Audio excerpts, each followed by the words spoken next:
Hi, welcome back to my channel. What's up, y'all? So in today's video we are going to be looking at something a little bit more. But first, hi, I'm Alicia, i.e. Alicia J, the walking talking baby doll, and hopefully I'm here to give you a good day or a better day. Okay. So More like fun, upbeat, I guess, type of conversation. But it's just one of those things that you never think of, us as women and girls. And yeah, I definitely look forward to the comments and thoughts down below on this one, because I would have never thought. So here's the video. I saw a video a woman made saying switch your hips when you walk. Like we're too tight, we're too constricted. Obviously there's a lot of societal pressure to not be, we get sexualized. And so the way we walk is not normal. And so we should be free to walk how we feel and switch our hips. And as soon as she said that in her video, I immediately became aware of a constant ache that I have in my hips. I was like, oh my goodness. So I literally stood up off of the couch after watching that video and I started practicing, and I instantly started crying. I was like, what the fuck is wrong with me? And I saw other videos, people saying there's trauma in the hips, and I was like, okay, there must be, because bitch, what's going on? But see, this is the problem, because I went out with my mom and my little sister. We were at the movies, and when the movie was done, we were walking back out, and my hips were hurting. I don't know why. And so I was trying to walk like that because they were aching. I didn't do it for 2 seconds before my mom was like, why are you walking like that?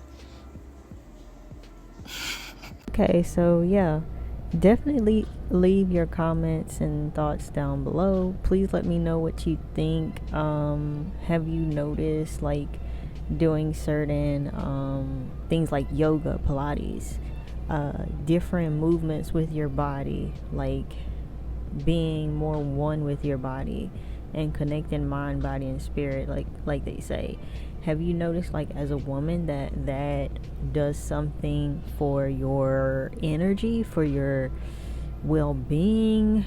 As you could see in some of the comments here, which were interesting, that some people said when they begin to change their posture and movement, that they felt their back realign or whatever like that. So yeah, this is a conversation that I really never thought of. I think there's this one psychological factor that us as women, when we are around men, the way that we are socialized is to always be aware of how men see and feel and interpret even things that we naturally are and do. So swaying of the hips, we have hips for a reason. They're rounded most of the time, so I'm pretty sure that they probably are supposed to have more of a I don't want to use the word sensual, but rhythm to them as they move, kind of like a flowing type of energy, right? And that's a feminine type of energy. Not to get too far into this, but when we discuss stuff like meditation and I'm gonna say more like Eastern practices of medicine and energy, so feng shui and the feminine and the masculine energy and the yin and yang, things like that. I think this is not a channel that is about that kind of thing, so I'm not going to go too far into that. But I think there is something to there's a science to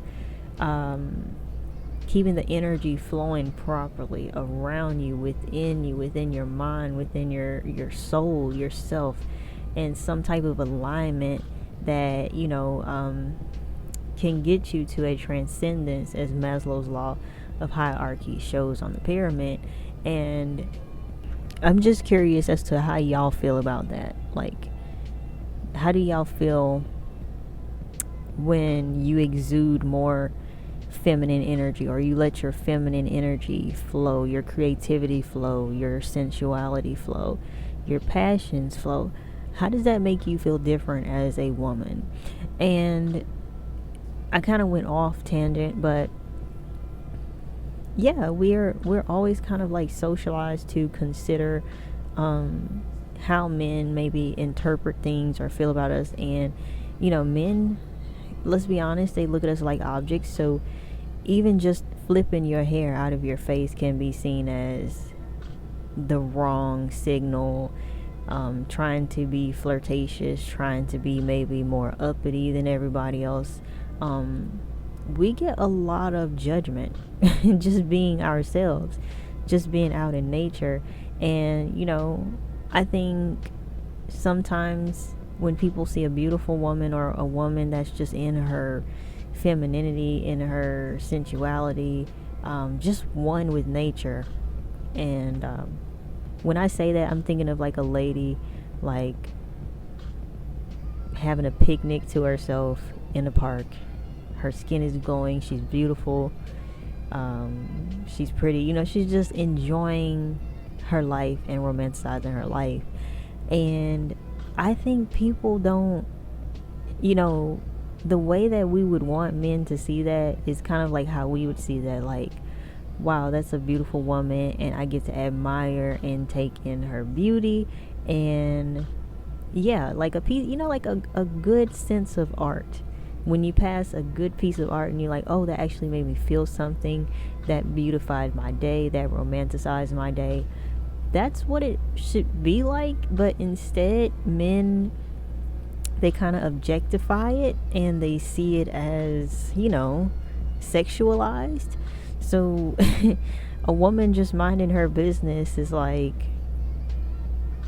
to be catcalled. And you can't just sit and admire it. You have to conquer it, pursue it, look at it like a prey, and you're in a hunting gathering mode. And it's like, because of that feeling, we all kind of like did things differently regarding our bodies, covering up our bodies, being told that even religion coincides with things like that. And it's just very interesting to think of, because you, at some point down the line, you stop thinking of it, and it just kind of becomes like second, like, what's the word? You stop thinking about it, and then it just kind of becomes how you go on autopilot with how you cover your body when certain males come around. How you may skirt around the corner instead of just walk gracefully down the sidewalk, because you see all these guys, all these men. Instead, you might try to like find ways to avoid the men to get to the gas station. You may wear baggier clothes, some women say. Some people even go as far as gain weight. We see that with some people who have been sexually assaulted, or in their youth. Sometimes they believe that if they gain the weight, that whomever would stop seeing them as desirable and a target. I've heard a lot of things, how your psychology can kind of do its best way of like trying to protect you from all types of threats. And we see men sexualizing our bodies for no reason as threats, which have caused us not to even move our body properly for all kinds of health reasons. And one thing I had a problem with, and I'll end the video on this, one thing that I had a problem with is when I started to get a little bit older. I think I was still in my teens, and I started to get a little bit older, and I would be like, there was this movement that started to come about periods and period blood, and that started making me question a lot of things. Just that movement, it was a couple of years ago. I don't know if you guys remember it, but that whole movement really made me say, where did all these beliefs that like period blood is like, it's dirty, it's just all kinds of like misconceptions that mostly men kind of look at it like and treat it like. And in some countries it gets so the men are so like outwardly deranged, and they express how they feel about periods. If I could find it, I think it was during the 4B movement, I came across something discussing how women are treated on the subway as opposed to men sitting on the subway or something like that in Korea. And it had something to do with like women having menstrual, and also like the quality of like pads and stuff are different in different parts of the world. Pink tax, we can go on and on, but I remember thinking to myself, I was like, I know, like, I was taught, that during like my menstrual cycle to pretty much almost like hide the fact that it was even happening for the comfort of like the men in my house, my dad, my brother, whatever. I was kind of like put into the mode, most of us are, of like, you should hide this very natural thing that comes out of your body, that happens to your body. Imagine if we treated men like that because they have boogers. And men will like it's so gross, but men will like do that thing where they like just, you blow your nose really hard, like one of your nostrils, you blow it out really hard, and it could go anywhere, just project any fucking where. Or they will pick their nose with their fingers. Like, men aren't the most hygienic, like, let's be honest, some of them are, but most of them aren't. And imagine if we treated men like that, like, oh, if you're gonna pick your nose, if you're going to fly out boogers like that, you have to go into the bathroom. You have to like wrap it up with tissue and make sure that nobody knows that mucus comes out of your body, even the crevice of your eyes in the morning. It's insane when you think about it.